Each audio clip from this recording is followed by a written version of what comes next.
Hi there and welcome to the Q Today show for June the 15th to June the 19th. I'm one of your hosts for this show, Allison Duddy. And I'm your other host, Mitch Vick. Great. Coming up after the news, we've got Doreen Lamarche speaking with local author Lynn Wyke about her two books and her experiences as a writer. So stay tuned for that coming up a little bit later. Before we get into the news, we'd just like to thank you for watching and remind you our weekday show runs from Tuesday at 5 p.m. to Friday at 8 a.m. And the weekend offering airs from Friday at 5 to Tuesday at 8 a.m. And we broadcast daily at 8 a.m., 5 p.m., and 10 p.m. If you have any comments on the program, feel free to email us at qtoday@qcatv.ca. And if you would like some information on how to sponsor us, you can certainly give Nate a call at 250-992-3650. And of course, as always, we'd like to thank the Quesnel Caribou Observer for providing some of the stories that we're going to cover here today. And we do just give the highlights on those stories, so if you want to read all the details on any of the stories that we cover here, pick up your copy of the Quesnel Caribou Observer. And now we're going to go over to Mitch for some of the news. Thank you, Allison. So we have some council highlights from their clippings, and I'll just review some of the top stories. There's quite a bit packed into their clippings newsletter. First of all, local receives an award. Council presented Wes Travis Sissons with a certificate of appreciation, honoring him as a recipient of the 2012 BC Community Achievement Award, and his wife Cheryl Sissons was also recognized for her support. And a big farewell to the Katimavik volunteers.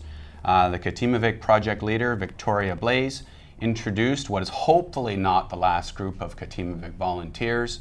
Unfortunately, as we all know, the federal government cut the Katimavik program in their last budget.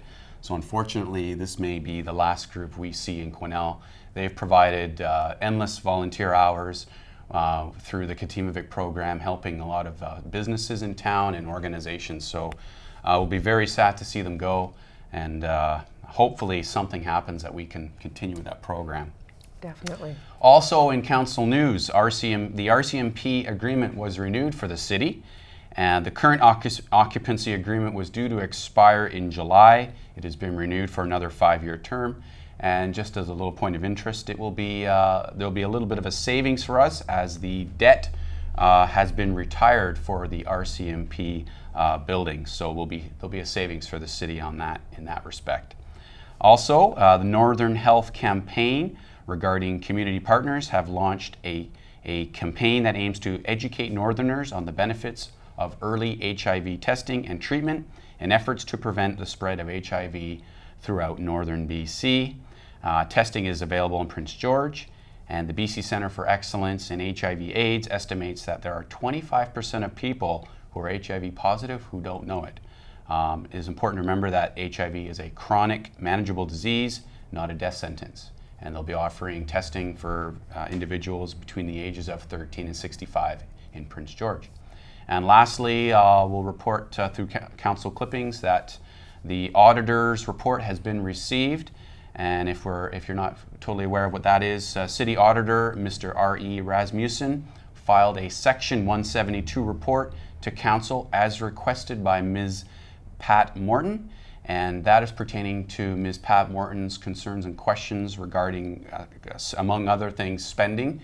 And Mr. Rasmussen has answered that in the form of a lengthy report, which you can review on the city's website. And as a footnote, the cost of that report to the city was $8,700. And that's the big nuts and bolts of council news. Clippings. Thanks for that, Mitch. So in a news release this week, the Multi-Centre Fundraising Committee announced the Quesnel and District Community Arts Council has purchased 12 seats for the North Caribou Multi-Centre. The Arts Council will donate one of the seats in honor of musician Lena Cuglietta, as she was instrumental in helping raise $1,800 with her concert in Quesnel in August of 2010.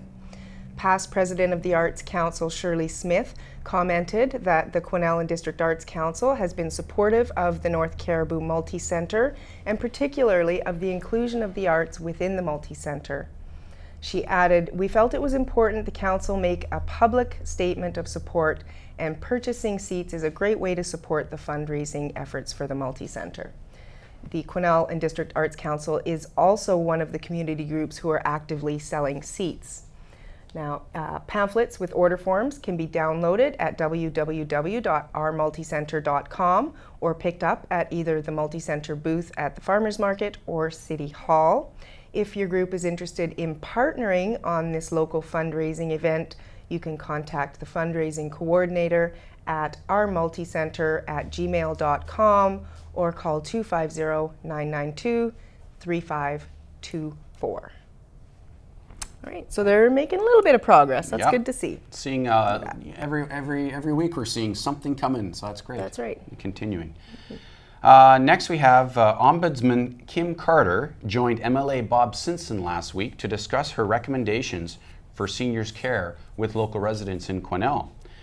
She made 176 recommendations in her reports, among which is the Bill of Rights for seniors in residential care facilities, considering there's a lot of concern about seniors' care in these facilities. The Ministry of Health is hosting public consultations seeking additional input on a proposed seniors advocate.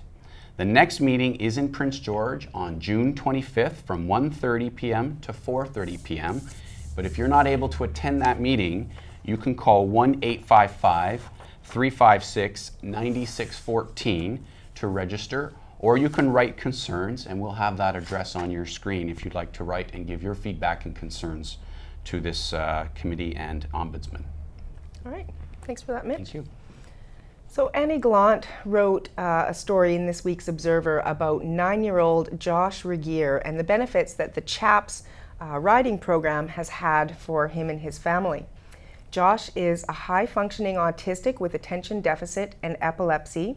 His mother, Lisa, said that they hadn't really considered therapeutic riding, but they really hadn't heard of it until North Caribou Christian School staff suggested that it might be a good fit for Josh. CHAPS instructor Terry Nichols walks Josh through the multiple tasks that he must complete before climbing into the saddle for each session. Nichols guides him to the right choices. She praises his small successes and patiently waits for him to process each request and then carry it out. Because each participant in the program is unique, the program is tailored to suit each individual's needs. For example, Terry Nichols was saying that Josh's issues are about self-confidence, being assertive and verbalizing, and she added that he needs his voice to handle the horse, so they've actually tailored the program to help encourage Josh's verbalization. Now, CHAPS chair Danielle Frothinger remembers Josh as a shy boy when he first came in. He didn't make eye contact, wasn't really, or didn't seem that interested in therapeutic riding, but she said as time has progressed, something has enthralled him, and she thinks that it might have something to do with a volunteer there named Cowboy Dave. I guess they've got quite a close relationship, and Dave works with Josh quite often. Josh said that he remembers his first time as very exciting. He said he wasn't afraid, but he's really very proud of how well he's riding now. And his mother said about 3 to 4 weeks into the program, she started really noticing some changes in Josh as well. He was more engaged, he's more calmer in the classroom and more relaxed in stressful situations. And she said that he couldn't stop talking about his horse Goldie, who has actually since retired. He handled the change of horses quite well. Susie is his new horse, and he says she's a pretty good horse too. The article outlines a typical session for Josh with Terry Nichols and Cowboy Dave supporting him and encouraging him as he puts Susie through her paces. And his mother Lisa said that she's really excited to see how much he's grown and looking forward to how far he can continue this in the program. And she also had a lot to say about how wonderful the volunteers are at CHAPS. So it's a great program. If you would like any more information on CHAPS program, or if you would like to help volunteer with them, you can give Danielle a call at 250-747-2416. So many great stories coming from that organization as well. I know, they've had quite a few lately. It's great. Yeah. Good to see. Well, recently our mayor, Mayor Schustrom, went on a trip to China, and by all accounts, it was quite the experience. Along with members of the Chamber of Commerce, the school board, and the city, the mayor had the opportunity to meet with many groups and businesses to explore opportunities for international student exchanges and to explore interest and opportunities for economic development. The mayor reflected on the brisk pace of development in two of China's largest cities, Shanghai and Beijing. And she noted that the cranes and construction were endless in the cityscape there. And there were also examples of sustainability when we're talking about residential homes and apartments where they're making use of things like rooftop solar hot water heaters. She met with many business groups. In particular, she met with a mining firm and a wheel manufacturer. Of interest to these firms was an interest in learning more about the Canadian business environment. Mayor Sjostrom also commented that our two countries still have a lot to learn about working with one another, and perhaps we misunderstand China to some degree. And basically, all in all, she looks forward to opportunities in education and economic development in the years to come. Sounds like she had a really great learning experience there. Mm-hmm. And hopefully we can not only get some benefit from our economic ties, but build some relationships with education and student exchange programs to learn more about each other's country. Fantastic. Yeah. Thanks for that, Mitch. Well, we've got a great event coming up on July the 4th from 2 to 8 p.m. JobFest 2012 is going to be rocking out at Laborde Park with a live stage show. JobFest 2012 is all about the rock concert. However, the innovative staff in the Ministry of Jobs, Tourism and Innovation have embedded career information in the touring show, which they hope will excite and deliver the message about labor market opportunities. The touring headliner band is Acres of Lions, a pop rock band based in Victoria, and local bands can also get in on the action with 2 spots to open the show.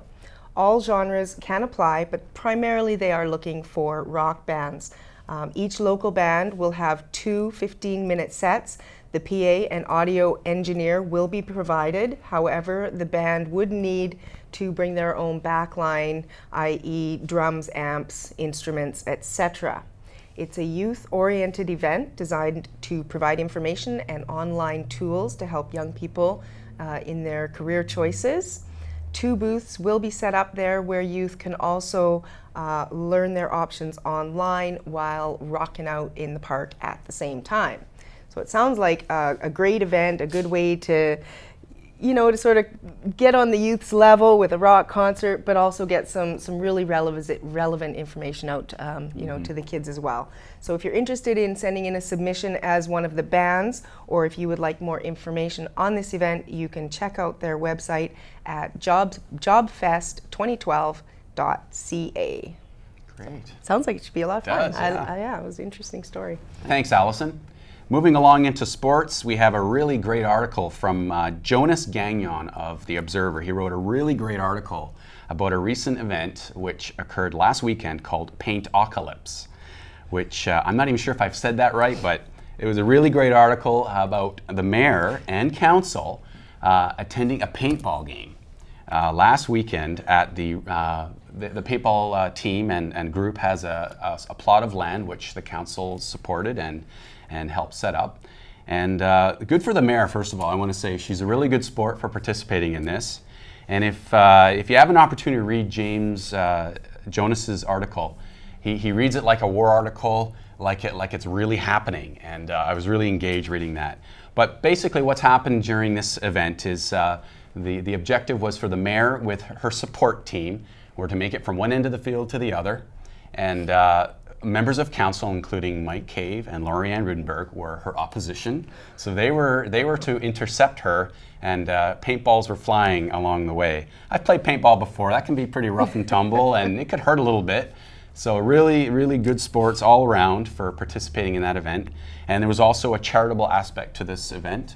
All donations and funds were donated to Big Brothers and Big Sisters that went out to support. And the last thing I'll mention on this story was at the final end, where the mayor was coming to the finish line. She apparently shot a paintball in her little vehicle that she was traveling in for part of the way, and that's the only paint she got on her, was the paint from when she accidentally shot inside the little 4-wheel drive vehicle she was in. So that's the only paintball paint that got the mayor. So not to worry, there were no serious injuries to report on this story. So that was a great article. Yeah. I enjoyed reading that one too. It was fantastic. Yeah, well done. Good job, Jonas. All right, also in sports, the BC Summer Games are coming up in July, and due to the teachers' union's job action, many kids are suffering from a lack of coaching. Observer reporter again, sports reporter Jonas Gagnon, focused on one such athlete in this week's Observer, Cheyenne Newman, a track athlete from Coraloo. Despite not having a coach, Newman was able to take home medals from all 9 events she competed in at the Spruce Capital Track Meet and BC Summer Games tryout in Prince George last weekend. She qualified for the Summer Games in all 9 events, but because athletes can only participate in 3 events at the Summer Games, she chose discus, hammer throw, and javelin, because apparently she's suffering from some shin splints right now, and she thought that that would hamper practicing for some of the running events. So Coraloo doesn't have a track team right now due to the job actions, so Cheyenne Newman has been training by herself. She says it's a little bit harder because there's no one there to tell her if she's doing something wrong.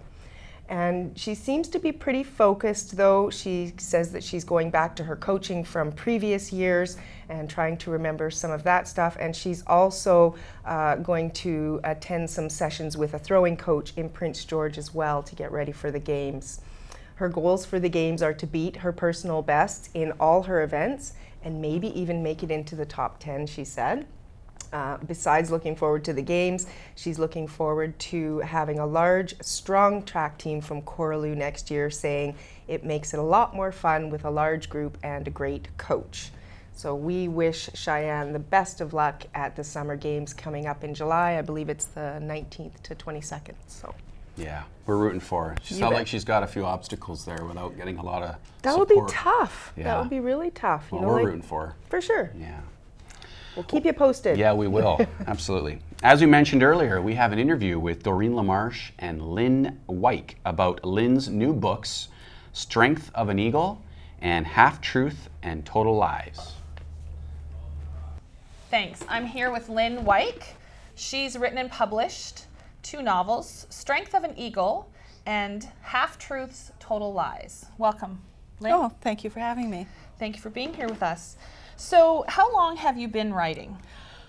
Well, I would say probably about 2 years now. Yeah, was very sudden, and it consumes my life now.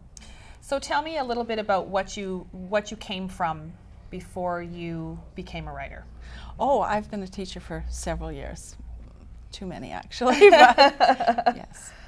What is the genre of your novels? They're suspense thrillers. They're, yeah, Suspense not something thrillers. you'd think a teacher would write.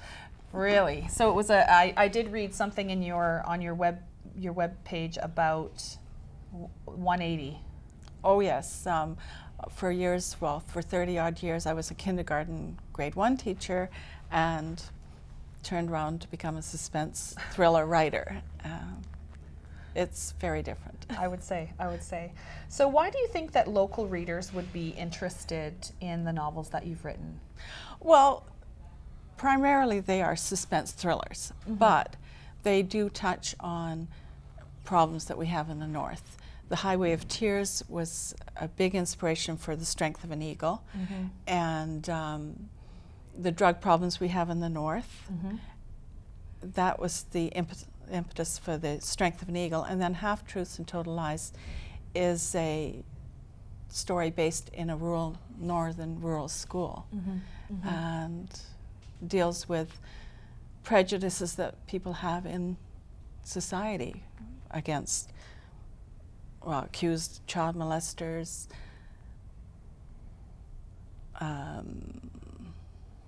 gamblers, alcoholics, and homosexuals. Right. So it really touches, they both really touch on some social responsibility issues that we actually are pertinent to us. True. Okay, Yes. excellent. That sounds wonderful.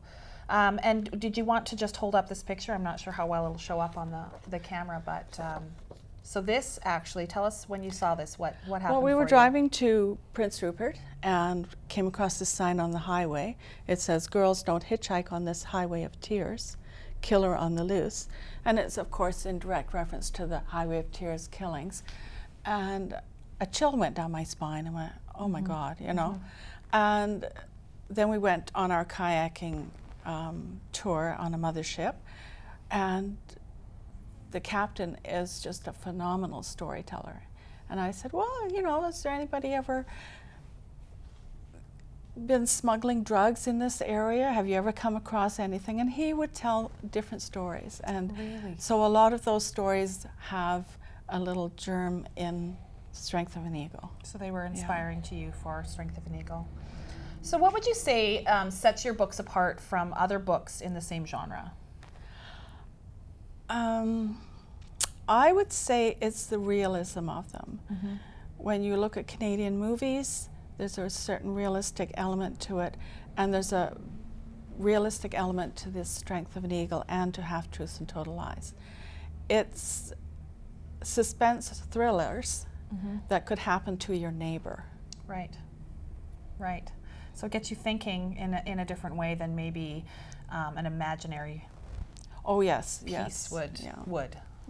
I prefer that actually as a reader. I prefer to have it something move me enough. So I'm guessing and wondering. I wonder if that is happening down the street. So who inspires you? Who inspires you as an author? Well, I read a variety of authors, of course, but two that come to mind. One is Ivan Coyote, and she writes really fabulous poems, very realistic, very northern. And then there's Jack White, and he is a historical writer, not a historical romance, but his stories are based in Like historical fiction. historical fiction, yes. And he has such a way about him. He is just he's a true gentleman and a very inspiring person. Excellent. So, your books. What inspired you? What inspired you to write them? Aside from the Highway of Tears, so that was for Strength of an Eagle. Yes. So, what inspired you with Half Truths, Total Lies? Actually, I dreamt it. Really? Yes. It was a dream, and I thought, oh well, maybe I could write a second book, and just one thing led to another. As when you teach, you hear all sorts of stories, and a little glimmer of story here, and then you just start to embroider it, as I think all fiction writers do. They all have a smidge of truth and a whole pile of embroidery. Excellent. That's good. That's good. So, how much research and your own background experiences do you think are reflected in your books? I mean, you have mentioned that there's a smidgen of truth in each one. Well, with Strength of an Eagle, I had to research a lot on drugs. I know nothing about drugs.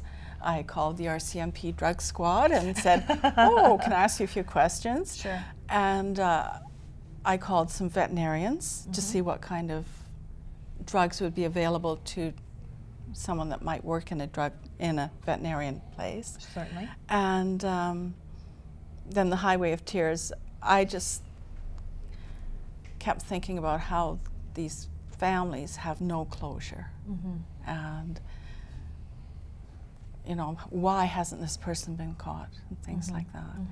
And then for Half Truths and Total Lies, I just grabbed every story I could imagine from my past and from stories that my sister has told me. I interviewed several people for that one. Did you? Yeah. Was that an interesting process for you? Did you feel like you were really making discoveries? And when I was interviewing the individuals, yes. One in particular individual was very gracious, very, very, very good with his story. Generous with it. Yes, and gave me a background that I would not have been able to get without that interview. Right, right. Well, that's wonderful. So do you think that the process of your research has helped you connect with people in a different way. Oh, yes. And the fact of writing these books has helped me connect with people too. Yeah. Their reactions and Sure, you're from your readers. Yeah, connections with your readers. That's a treasure. Oh, That's a treasure. it is. And you know, writing is an isolated task. And only until you've got your book out there can you judge what it really is like. Right. So do you think that there's much of yourself in your characters? Is there a... I consider myself a very strong woman, very strong. And in Strength of an Eagle, Maya is a very strong woman. In Half Truths and Total Lies, you've got the victims, Anne and Betsy. And, but although you're frustrated with them, you think, like, why don't you just, you know, deal with it? They have their own strengths, and so it's really, yeah, that's about the only part that's me. But that's a pretty big part, to be able to implement strong female characters because of your own strength and your own experience in life. I think that's a real gift to your readers. Yeah. And nice to hear that you have strong female characters in your book. Well, yes. All the characters are pretty strong in my books. I do, if I do say so myself, my characters are strong. Good, good. Yes. Okay, so tell me about the locations where your books take place. Are they real? Which part of that is fact and which is fiction? Well, I think it's a combination. You know, the places are real, but they're composite places. They're not, this is Prince Rupert or this is Prince George or whatever. It's a whole composite there. The rural school is a composite of several rural schools that I've taught in or have been in. Yes. So you took a little bit of each of them and created a place. So the locations are fictional, but the environment is real. Excellent. That's a good way of explaining it. So tell me how your readers can purchase your books. Oh, they're available for purchase everywhere, from my website, from online sources, from bookstores, just about wherever you can purchase a book. Excellent. So tell me, what's next, do you think? I'm trying to decide. I have 3 books in mind. They're all very different. And right now I'm just trying to decide. Right, Yeah. right. Do you want to share with us, I know you've done a bit of traveling, how that has affected you in your writing? Well, not necessarily the places I've been, although I've explored a lot of Canada, and both books are based in Canada. But the people you meet when you travel, there's a story behind absolutely everybody. How exciting for you to get to travel and see parts of the country that your writing is based in, and then share those characters with, or the tidbits that I'm sure you acquire as you go through your writing. Thank you so much, Lynn, for being here with us. Well, thank you. And her novels are Strength of an Eagle and Half Truths and Total Lies. I'm going to just, there we go. Thanks very much. Thank you. Thanks, Doreen and Lynn, for that. Now it's time for the photo of the day. Today we've got some stills from our own John Mackenzie here at Shaw. He was at Shirawi House on Wednesday night for a farewell gathering of Katimavik students, billet families, and community members.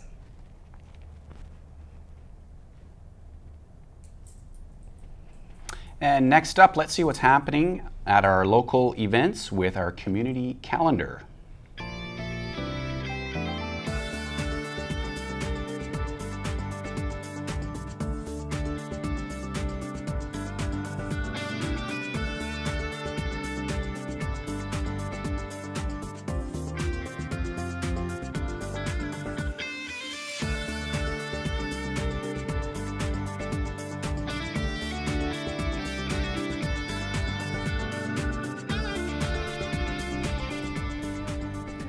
All right, don't forget to enter our Photo of the Week contest. Our prize that we're giving out, a couple more weeks now, I guess, just till the end of June, is this great Golf Privilege Club book for 2012. It's got lots of great savings, golf courses through the province, Alberta, Saskatchewan, Manitoba, some down into Washington State. It does have both of our golf courses in here as well.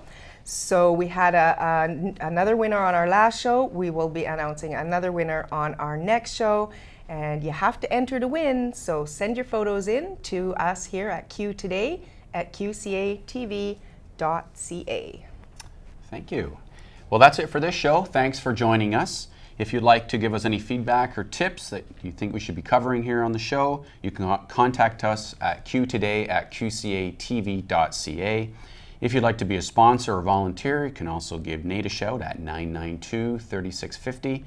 Or you can leave a message with John McKenzie at the Shaw Station at 992-8363. All right, don't forget, we're all set up on Facebook now too, so you can go to facebook.com/QToday, big Q, big T, all one word. Make sure to like us on there. And so now you can actually watch us on Facebook, or you can watch us on qcatv.ca, thanks to Eddie D'Souza. And remember, Q Today is produced by QMag, the Quesnel Media Access Group. Thanks for watching. Remember, our purpose is to get Quesnel talking. Bye for now.